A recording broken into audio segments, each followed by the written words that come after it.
Bonjour, traduction sans filet numéro 130, la 11e de 2018, si je ne m'abuse. Il y a quelques jours, la romancière américaine Ursula Le Guin est morte, on en a un peu parlé en France.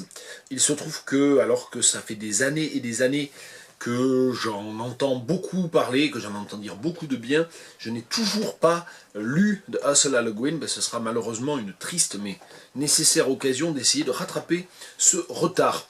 Les raisons pour lesquelles j'ai pu en entendre parler, c'est que d'une part, j'ai une ancienne collègue qui est désormais à la retraite, mais avec qui je n'ai pas perdu contact, grâce aux réseaux sociaux, Hélène Escudier, qui était spécialiste d'Ursula Le Guin, et par ailleurs, un de mes contacts, amis, éditeur, David Meulemans des Forges de Vulcain, a publié Ursula Le Guin, et c'était d'ailleurs un gag récurrent.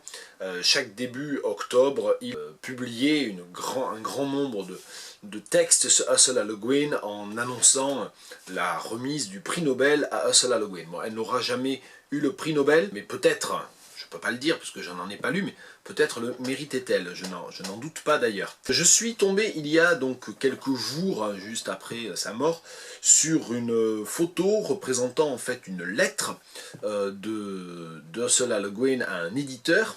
Et donc cette lettre est une lettre de refus, mais c'est pas une lettre de refus d'un éditeur à Ursula Le Guin, c'est Ursula Le Guin qui refuse en fait, à ce que l'on comprend, d'écrire une préface.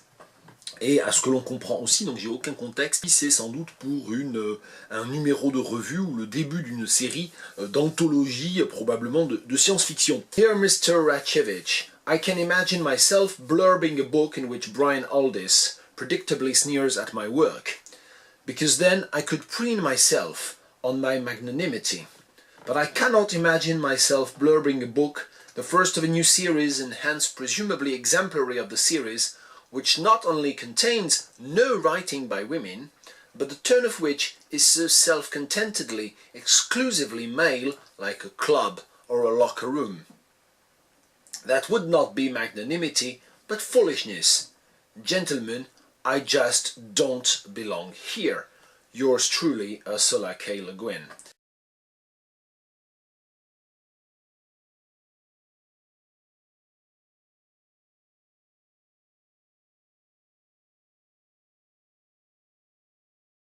Tout me plaît en fait dans cette lettre, c'est très bien écrit, c'est mordant, mais juste ce qu'il faut. C'est évidemment une revendication aussi de la place des écrivaines et une critique très forte de l'omniprésence en fait des écrivains, donc hommes, dans cette anthologie. Et donc c'est vraiment pour moi un modèle de rhétorique. Je trouve cette lettre très belle. Et donc sans avoir jamais rien lu par ailleurs d'Ursula Le Guin, je propose de traduire aujourd'hui cette lettre, d'en improviser la traduction. Cher Monsieur Ratievich, I can imagine myself blurbing a book. Alors blurb, c'est les petits extraits, c'est les petites citations admiratives ou de conseils ou de recommandations que l'on trouve très souvent sur les couvertures des livres. En France, c'est une pratique éditoriale relativement de bas de gamme, mais dans le monde anglophone, c'est totalement banal en fait. Donc blurbing a book, ça serait faire la publicité, faire la promotion d'un livre, promouvoir un livre, ou en l'occurrence ici, je pense que c'est plutôt préfacer un livre ou faire la réclame d'un livre, promouvoir peut-être. Je peux tout à fait m'imaginer en train de faire la promotion d'un livre in which Brian Aldiss predictably sneers at my work, dans lequel Brian Aldiss ne manque pas, dans lequel, sans surprise aucune, Brian Aldiss se moque de mon œuvre, because then I could preen myself on my magnanimity, car dans cette hypothèse, je pourrais me vanter de ma grandeur d'âme, de ma magnanimité. Mais oui, je pense que c'est pas exactement en fait la même chose, magnanimity, magnanimity. But I cannot imagine myself blurbing a book, mais je ne peux pas me faire à l'idée, peut-être que ouais, imagine myself plutôt que m'imaginer, me faire à l'idée, je peux tout à fait envisager, voilà, je peux tout à fait envisager, hein, mais je ne peux pas envisager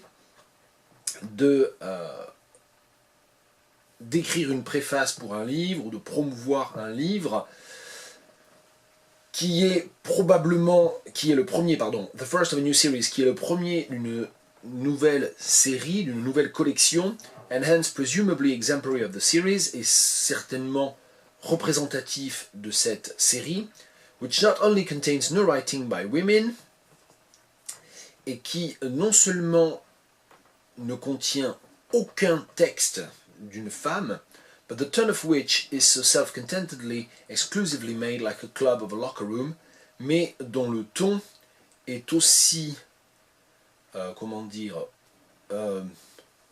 empreint d'autosatisfaction et de masculinité pure et dure, quelque chose comme ça, comme un club fermé.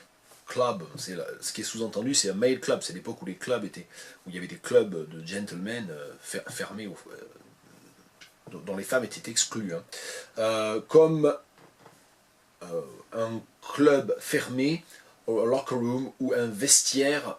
Alors évidemment, locker room, il y a tout le sous-entendu vestiaire de football américain, vestiaire de baseball, enfin c'est cette idée-là, ou comme un vestiaire. Bon, je vais garder vestiaire tout seul. That would not be magnanimity but foolishness. Cela, ce ne serait pas magnanime, ce serait idiot. Ça ne serait pas de la magnanimité, ça serait de la stupidité. Gentlemen, I just don't belong here. Messieurs, je pense que gentleman aussi est vraiment lié à cette club, locker room qui vient juste avant. Gentleman, c'est ce qui est écrit sur les toilettes en fait, hein, aussi. Donc elle joue, je pense, sur cette ambivalence. Elle leur dit, apparemment, elle emploie une formule très respectueuse, mais en fait, elle leur dit, bah voilà, vous qui voulez vous enfermer dans vos propres toilettes, dans vos propres vestiaires, allez vous faire voir, quoi. Mais elle le dit pas comme ça, justement. Gentlemen, messieurs, I just don't belong here. Je n'ai pas ma place ici, je suppose. Je n'ai pas ma place ici. Yours truly, bien à vous, bon, avec ma considération. Bon. Ursula K. Le Guin. Voilà donc pour cette lettre tout à fait savoureuse, très marquante de la regrettée Ursula Le Guin à un éditeur, John Ratievich. Bonne journée.